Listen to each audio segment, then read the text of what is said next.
नृसिंह परमं तेजो भयार्तानां भयापहः दारिद्र्यदुःखशमनं कुरु मे केशवात्मज नृसिंह परमं तेजो भयार्तानां भयापहः दारिद्र्यदुःखशमनं कुरु मे केशवात्मज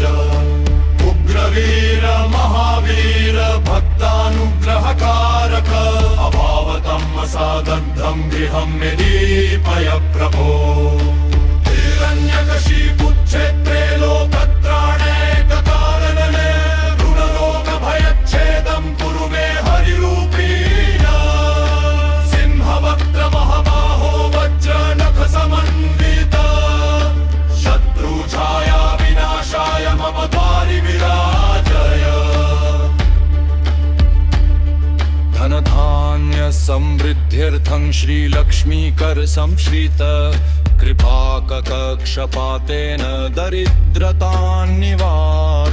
नाद ब्रह्मस्वरूपस्त्वं मन्त्रगुप्तिप्रदायक अभयां मे दिश नित्यं सर्वसिद्धिप्रदायक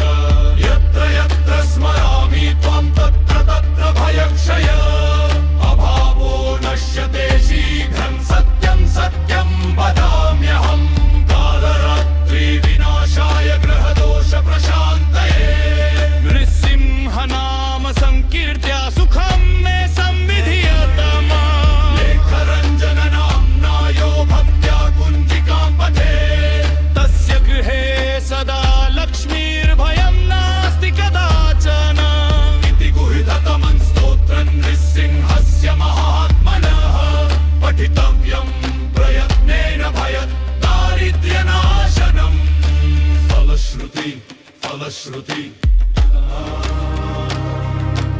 एतां श्रीनृसिंह कुञ्जिकां श्रद्धा